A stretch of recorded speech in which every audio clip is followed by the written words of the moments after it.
What is up, guys? Hope that you are all having a great day. Today I've decided to do something a little bit different. You know, I like mixing it up every now and then. Today we are going to do a travel vlog video. My first kind of like proper travel vlog video. I've done birding videos before, but this one's going to be kind of me documenting the whole process. I've been interested in doing this for a while now, and I was just like, you know, this seems like a good time to do it. I just got done. Well, guess where am I right now? I am on Chief Joseph WMA in Assotin County, Washington. I was here working a seasonal technician position, a mountain quail project with WSU, and I was staying in a bunkhouse down that way, past that road. Unfortunately, I forgot to film this intro at the bunkhouse. I was going to do it there, but you know, that's how it is. I'm currently leaving. The position just finished up, and so I've got all of my stuff packed in my car. I point to my car as though you can see it, but the windows are tinted. But trust me, my car, hold on, my car is loaded with things. Loaded with things. But anyways, I've decided that for my trip back home, I didn't want to just take a straight path back to my parents' place.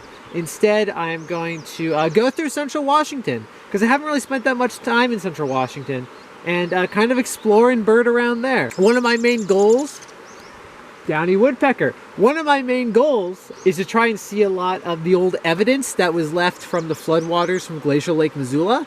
So Glacial Lake Missoula was this giant glacial lake back in the last ice age that was over western Montana, and then at some point it was held back by an ice dam. And at some point, as the ice was melting, that dam gave away and all the floodwaters rushed out and flooded central Washington state. And there's a lot of cool evidence in places where those floodwaters used to be. And I kind of want to journey around and look at a lot of that stuff. So that's kind of my main goal this time. But anyways, that's enough preamble and ramblings. Let's get to the actual trip, shall we? Okay. First random stop of the trip. There's a rattlesnake in the road. And I am required as an animal nerd, every time there is a snake in the road, I must look at it. Oh my gosh, it's just a baby! Oh, there he goes. Oftentimes they just sit there. They don't move. That's actually good, bro. I'll encourage you to get off the road. I don't want to see anything happen to you. I want you to get many a rodent. There you go, buddy. I hope that you live a long and prosperous life. He's very small. He's like maybe 9 inches long. He's pretty small for a little snake like him. Just little. I don't even see him on the camera. I know he's in the camera. There he is. Just a little guy. Cute. Anyways, back to it. Okay, second snake of the day. There's a lot of snakes around here, guys, if you couldn't tell. This one's a little bull snake. This one's just a little guy. I've seen him much bigger than this. Hi, buddy. Can you get off the road? This is not a safe place for you to be. I don't feel like washing my hands, so I need to find... Here we go. These ones are not venomous, if you couldn't tell by the fact that I am willing to get so close. I would just probably try to touch him. Sometimes they can throw a bit of a hissy fit sometimes. We'll see what he does. Buddy. I gotta disturb them until they feel like they've been seen, and then they'll move, from my experience. Buddy. Buddy. There we go. There we go. Get off the road, guy. This is not a good place for you to be. They're really cool. I really like the bull snakes a lot. They've got a lot of personality. Ooh! Got a little hiss from him there. Nice stuff. I've seen much bigger ones though. Oh, holy whopperdoodle, there's some pelicans out there. 1, 2, 3, 4, 5, 6, I think. Maybe there's 7. I don't have binoculars on me. Cool. Bro, what is up with my animal luck along this road today? That's a moose!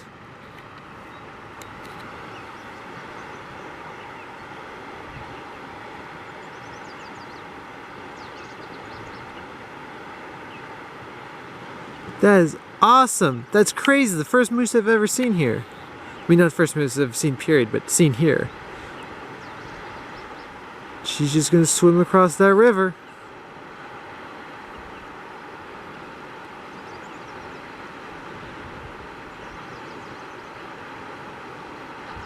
Okay, she went behind the trees for a second, and then I was trying to look and see where I could find her. I've driven down the river a little bit more too, but I've completely lost visual on the moose. I have no idea where she went. How do you lose an animal that big? It's always impressive to me just how well animals that big can hide. I mean, she probably just got to the shore and I don't know, was in the reeds or something. But still, that was super, super cool. And we got a little lazuli bunting singing right up there on the wire. There he is. Hi, lazuli bunting. Cute guy. Okay, well, I guess I'll be on my way. That was super fucking cool, though. I can't even believe that, man. Just a moose here. Oh, wait, no, there she is. There she is. I found her. I got her. There she is. Man, so she probably got on shore like several hundred feet down from where she was swimming, which I guess makes sense. Okay, I'm putting my camera down so I can look over with my binoculars real quick. Oh, that's so fucking cool. First ever moose. Yeah, I think this is my first moose in Washington State, period. That's cool. I've seen them in Montana before, in Wyoming, but that's it. So fucking cool. There's a boat coming up the river, and this poor girl, she does not like that. I get the feeling that she's used to living in some pretty remote places and doesn't see people too much. Cause she is not reacting strongly to this boat. She's reacting strongly to the cars, even though we were far away. Poor girl. Okay, we have now arrived at Palouse Falls State Park, and I hear lots of birds around in the trees and stuff. And it looks like got some trails over there, which should in theory lead us to the falls. But I'm gonna look at some birds here for a second, because it's what I do. Yeah, let's see what we can find. Got a nice little yellow-bellied marmot here in the dense grass, eating the grass in his silly little ways. Truly a silly little animal. Palouse Falls is a 200-foot waterfall that occurs in the middle of this really cool looking canyon. This canyon and waterfall were formed by the floodwaters from Glacial Lake Missoula as they rushed through this canyon, carving away all the rock.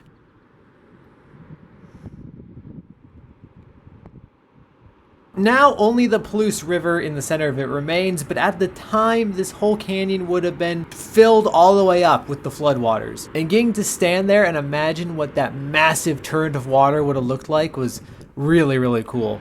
There was also quite a few birds hanging out around the falls, including some feral pigeons, which is always fun to see them not in the city. It's fun to see them in more of their natural habitat. I mean, obviously they're still feral. There was also these white-throated swifts that were flying around. They're super cool. I got to see some of them fly in and out of their nests in the sides of cliffs. These marmots are so funny because they're just living on the edge of a sheer drop-off. And this is just what he does. This is just where he lives. What a funny dude. There's a whole bunch of them. There's that guy right there. That one's kind of missing a tail, but he's like, I love it when I get my camera out, they all disappear, but I promise you there's many, many marmots here. Okay, I've wrapped up at Palouse Falls State Park, and I'm now just having dinner here at this place called Lyons Ferry State Park. It's very nice, very high quality. I'm going to do some birding here, but I definitely needed to get some food in me first.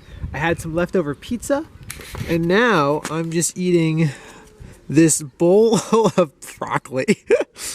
I made the mistake at my job of getting... Why did I take a bite of broccoli when I'm talking? I apologize. Give me a second. I made the mistake at my job of getting too much broccoli. More broccoli than I needed. And I was like, well, I gotta eat all this broccoli. So I steamed it, and now I just have a bowl full of broccoli. to work on for the next probably day or so. But anyways, I've seen a couple birds here. There was a Wilson's warbler up here, and then there's a lesser goldfinch nesting in that branch right there. After this, I'm going to go try to find. No, sorry. I was about to say I'm going to try to find a spot to camp. I'm not going to do that. I'm actually going to try to see if I can find a tricolored blackbird. I'm going to go to a spot where they've been seen. A little pond on the side of the road kind of looks like it. Typical rare bird activities. And then after that, I'm going to find a spot to camp. A whole bunch of Canada geese. Kind of a staple of a state park like this. Yeah, there was a lot of geese here. And it was pretty fun watching them, bicker and squabble amongst themselves as you would get with a very large group of Canada geese.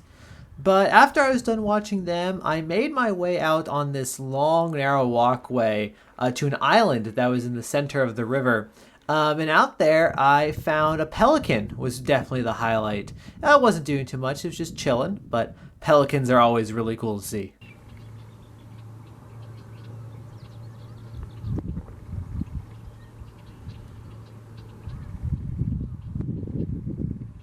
Wow, guys, it's not just every day that you get to see a flying fish, but a bird riding on the back of a flying fish?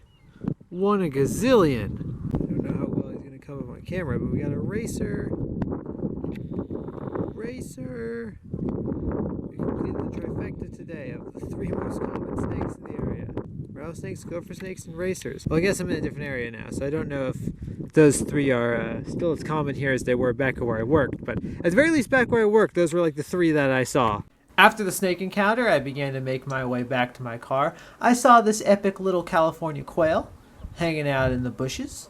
And then I also found a yellow-breasted chat, which is always fun. I like yellow-breasted chats a lot. They make so many weird noises. They got a lot of personality to them.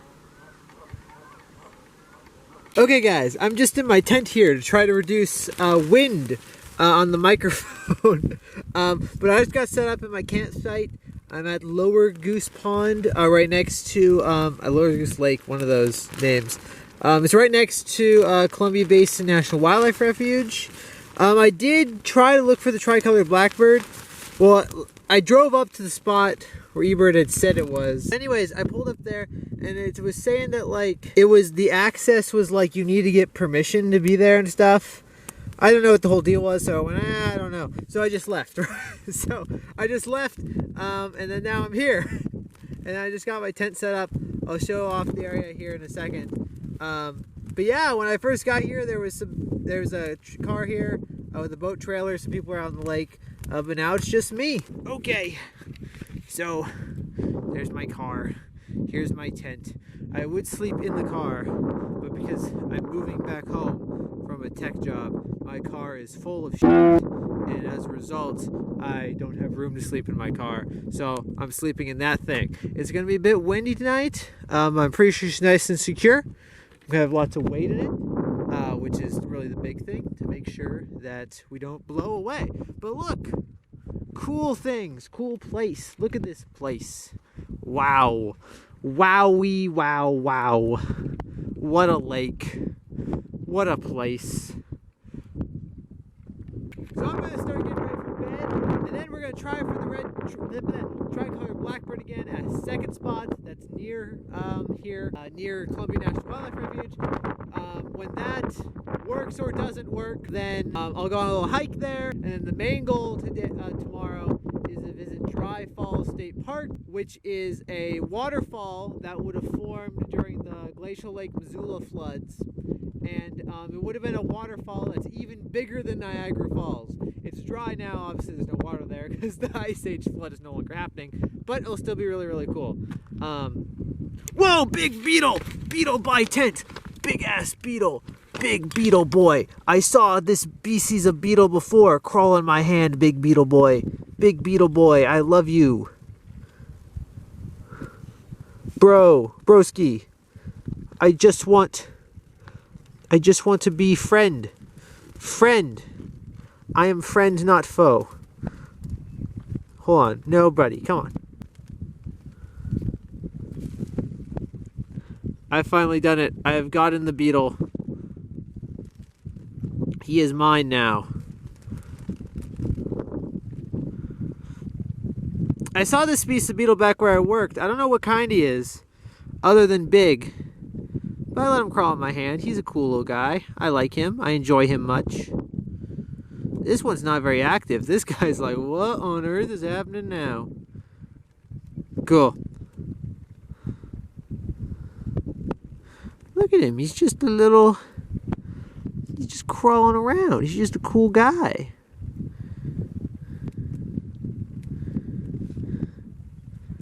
He is a big-ass bug, though. We don't get many big-ass bugs like him over here. Anyways, I'm gonna let him go. Be free. Be free. No. Isn't it so funny where they don't want to get on your hand when you want them to get on your hand? Oh, there we go. He fell. There he is. Have fun. I know I'll be having fun. Okay, guys. We're all set up and ready for bed here. I would show you my face, but because I have my headlamp on, I look kind of spooky right now, and so it's not the best filmography. But yeah, we're just gonna sleep in here with the wind. I'm gonna read some more of The Expanse. This is a book series I've just started recently. My friend Gibson highly recommended it to me. And it took me about... I don't even know what he recommended it to me, but it's been like at least 4 years. So I've actually started reading it, but I'm reading it now, and boy, am I hooked on this thing. This thing is really, really good. I'm only like a few chapters in, but it's a world where humanity has colonized much of the solar system, and it's about wacky shenanigans that are ensuing in this. It's kind of, so far, again, I'm only at the beginning, it feels almost kind of like Star Wars, but realistic, if that makes sense. Like, a lot of the ships and everything here are much more kind of hard science and realistic in how they work. I mean, obviously not everything is perfect, but like the ships, for example, they generate gravity through G-forces, right? You know, through thrust. So every time a ship is going through space and it's going to a destination, it's accelerating the whole time. So it's generating force and G-forces and generating gravity for the people on it. And then when it is about halfway through the journey, it obviously flips around and it slows down. It burns and hits the brakes and generates G-forces through that.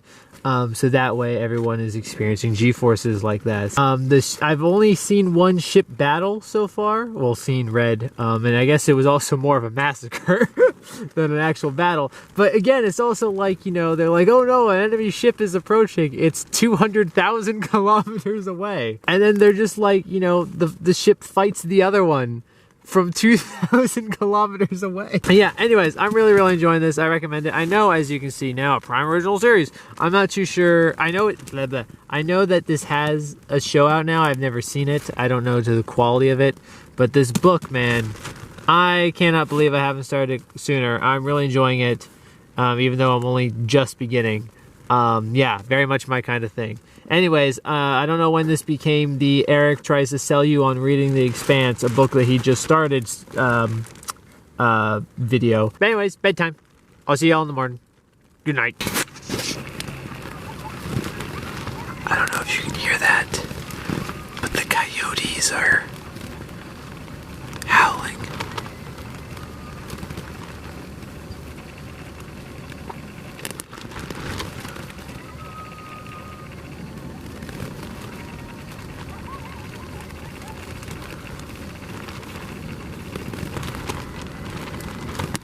Hello there, guys. It is the morning now. It is about 6:20 a.m.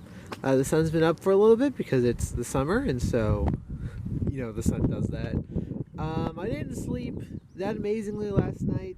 The wind really, really did keep me up, which is pretty unfortunate. It's, you know, one of those things where, like, I really, really enjoy camping and stuff, but I never feel like I can sleep as well as I want to when I'm doing it. But, you know, it is what it is. If I need to take a nap at some point in the day, I'll make sure that I do that. But, you know, I'm going to get my tent packed up, and then I'll wander around and do some birding. Guy who showed up a few minutes ago put his boat in the water. I guess you can do fishing out here. I guess that would make sense. Anyways, gonna put my tent away, just kind of get that all ready to go. and then we'll head off and see if we can find some tricolored blackbirds. We've got Killdeer here, and she's doing her wing feigning display, basically meaning that she's trying to make herself look injured, so she'll lure me away from her nest. Other than the Killdeer, nothing too crazy on the bird front, but look, it's a Dragon Ball card. I have no idea what any of this means, but there you go. After marveling at the Dragon Ball card, I stopped at Parrot McCain Pond on the side of the road, try to see if I could find those tricolored blackbirds. At first, I wasn't having any luck though there were many ducks and other bird species around to look at.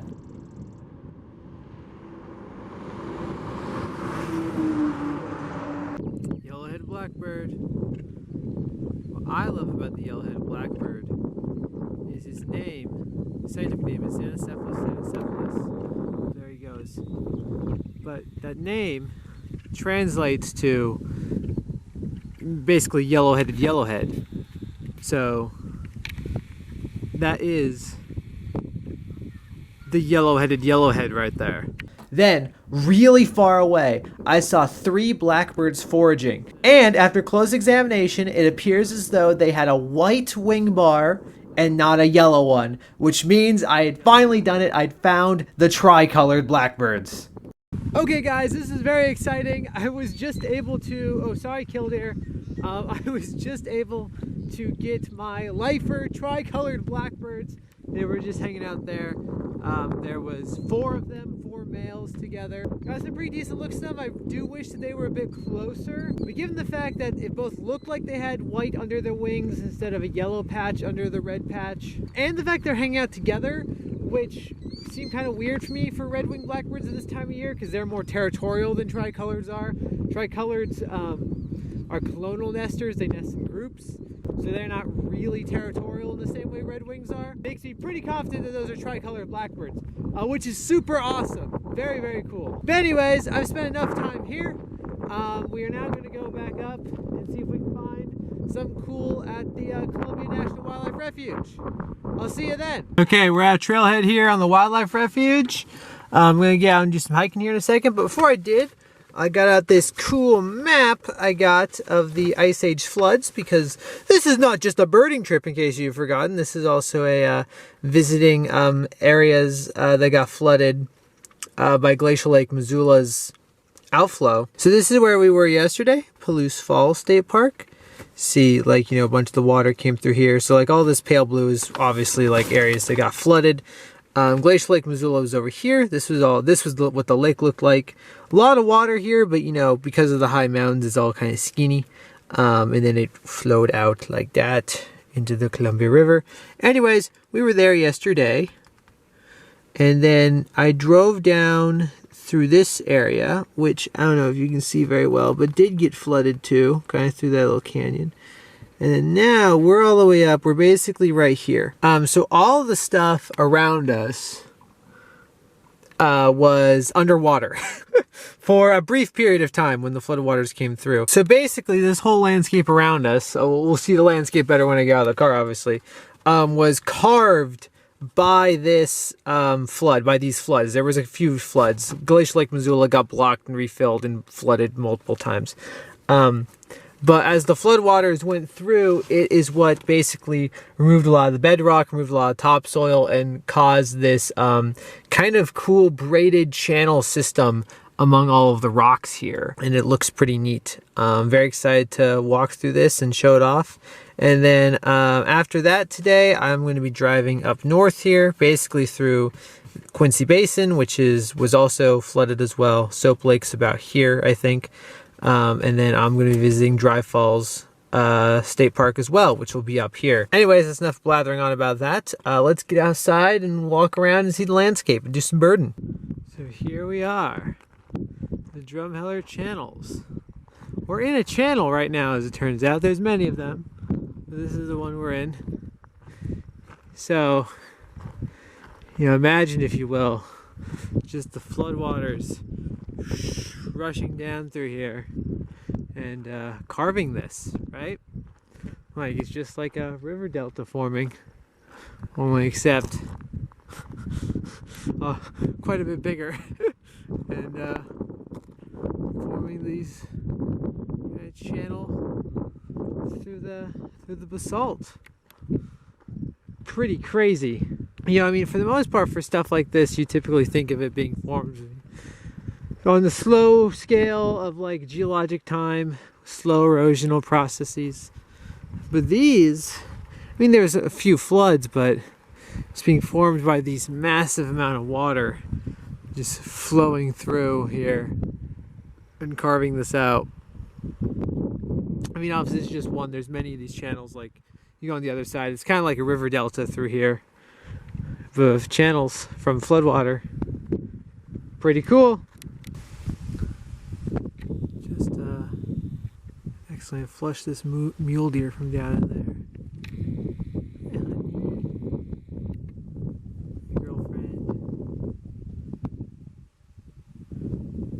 Doing the classic mule deer behavior. This is what they do. They flush, they run a little bit, and they stop and look at you, and then they keep running. If she was a whitetail, she would have just kept running. She wouldn't have stopped. A little bit cool deer behavior for you. That was cool. I love mule deer. Super cool. There's a raven nest up there. Some little baby ravens. Oh, I gotta see one shot. Truly majestic. There's 4 of them. It's cool. It's my first ever raven nest I've seen. Just to zoom out and give you an idea of where they are. That's where they are. Super cool. Okay, just finished up hiking in the Drumheller Channels, eating some more broccoli. And then after that, I'm going to head up to Soap Lake is my next destination. The raven nest was cool. Easily the coolest thing I saw there. Yeah, it's just before noon. I think we're making decent time. And I'll catch you in a minute. I've just stopped this outlook over the Drumheller Channels to get that B-roll shot that you'll see in a second, I'm sure. But I found this really cool lily. It's called Sagebrush Mariposa Lily, apparently. And I just think it looks neat. It's like this singular flower coming up, this big pink thing, and this skinny thing in this, you know, coming up when all the grass and other things are dead. There's a couple of them. There's another one over here. And I just think that's kind of cool. After a bit of a drive, I arrived at Soap Lake. Soap Lake is a very salty lake that was originally the base of the Dry Falls waterfall. So over time, as the floods happened and eroded away the top of the waterfall worked its way back down this canyon. But this was the original spot where the waterfall began when the first flood started, and it formed, carved out this shallow depression, which made this lake. This lake, as it turns out, is also a very good spot for birds, as very salty lakes often are. Lots of brine flies, lots of little things for the birds to eat. There were lots of avocets there and stilts, and also a very cool bird that I didn't realize was going to be there, but I was very excited to see it. Oh my god, this is so funny. So right out there, where is it? That's a willet right there. And I was like, when I saw it, I was like, oh, that's super cool. That's my first ever willet for Washington State, you know? And it's out here with avocets and stilts, which are birds I haven't really seen in Washington State before either. So I'm just like, oh, you know, what a cool find. I go to report on eBird, and eBird is like, oh, it's a rarity. And I'm like, what? It's a rarity? That's weird. So then I decide to look at my eBird reports. And it turns out this bird has been being reported as a rarity on eBird. I had no idea it was here. So I've just stumbled upon a rarity that I didn't find but didn't know was here. And I think that is very, very funny. But anyways, willet. I'm not too sure how rare it is. I doubt it's hyper rare, but not, I guess, a little out of time and place for it. So that's pretty cool. I always think it's really cool about seeing stilts and avocets together is I'm pretty sure that their genuses that they're in, each one's in a different genus, but they're sister genuses, sister genera. So the avocet genus and the stilt genus are each other's closest relatives, even though there's other species of avocets and other species of stilts, which are obviously more closely related to the other avocets and stilts, respectively. But the genera of those two groups are each other's sister groups. I think so. There might be something in between them, but at the very least, I do know that they are both in the same family of birds, Recurvi rostra, which is named for the avocets, Recurvi rostra, recurved bill, but the stilts are also in it as well. And I just think that's a cool little thing. They're cool, super cool birds. Hold on. They're posturing. I believe they might be about to mate. I don't know. Yes, yes. I'm so good at reading bird behavior. Oh. Oh, look at that. Fancy. Fancy little couple. After the birds, I made my way through the coulee about 18 miles until I finally arrived at Dry Falls State Park. Okay, here we are at probably the grandest point of the trip, Dry Falls State Park. Specifically, this is Dry Falls. So this, back during the Missoula ice flood, ooh, turkey vulture, coming overhead. Hi, buddy. Epic Tuvu flyby. Much love. So during the floods of Glacial Lake Missoula, all of that water would have come over the top of those cliffs right there and fallen off into this basin I'm standing in right now. This, at a particular point in the Ice Age, would have been a horrible place to stand as all of that water comes rushing over the edge and then washes through here and would have washed me away. But this is also where the falls currently are at. They originally were all the way down at Soap Lake, and then the subsequent multiple Ice Age floods slowly whittled them all the way back down to here. Obviously, you guys didn't make the drive from Soap Lake to here, so it might not be quite as clear how far that is, but trust me, that is very far. That is a very impressive distance for this whole canyon here to be carved. So yeah, this whole canyon is carved out, and then if you go all the way down there, Soap Lake is all the way down that way, a far, far distance. This would have all been underwater at one point, just rushing in the floodwaters. Absolutely insane to think about. And boy, a cool landscape as well. There was a peregrine falcon flying over there, white-throated swifts as well, yellow-bellied marmots on the cliff. Cool stuff. Poison ivy. Cringe, poison ivy. There's a dense thicket of it. But yeah, it's just been awesome and amazing just to wander around in this place. And next, I'm going to go to that observatory up there. I'm going to drive out of here and then go all the way up there. Oh, this place is so cool. I mean, like, this is just so cool. It's so cool that I'm here, that I'm standing, like, in the middle of where the floodwaters would have come. Just like imagining that rushing. It's so cool. Okay, I'll stop blathering. I'll be off. Turkey vulture just landed on the rock, sunning himself.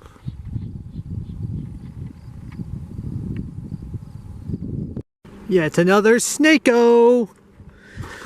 This one's a bull snake. We'll get you off the road, buddy. Not a safe place for you to be. That's the wrong direction. You're going towards me. Brother. Brother, that is my body, brother. Brother, you are moving in the direction of my foot. There, yes, turn, brother. Or girl, I'm not too sure. She's a good sized one.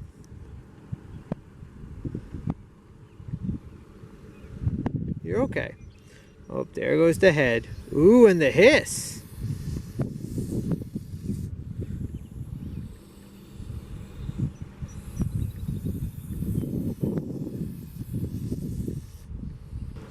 Good job, sweetie.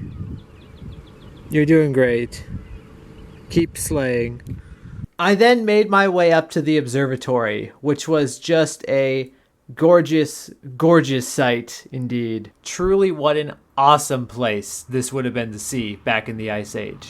What a cool place it is now. This cliff face that the water was falling over is 3.5 miles wide. And because a section near the middle of it sticks out, you can't even really see most of it from this viewpoint. So much of it is behind that point. This is really cool. This is some art showing what the falls might have looked like back in the day when the flood was happening. So we are right here right now. This kind of spit right there is that thing there. This big plunge pool is this whole area right here. So the fall, as you can see, extends quite a bit that way to the east. So that all would have been over there, part of the fall as well. And yeah, like I said, we're like right here right now is where we're standing. Super cool. After that, I continued north, taking note of more of the awesome geologic formations formed by the floodwaters on my way.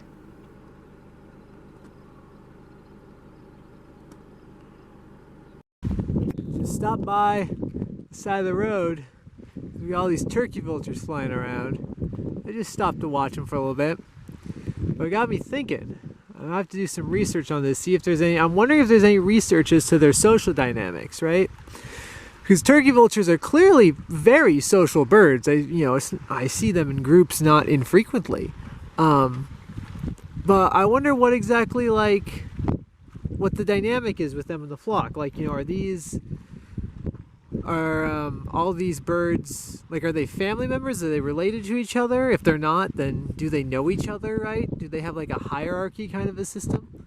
I like how I get my camera out and they all fly behind the mountain. They'll be back in a second. They can move so far so fast. It's really impressive. They're awesome birds. But yeah, I'm wondering if there's been any research on that. If there hasn't, then there should be. Grad project for someone. Turkey vulture social dynamics.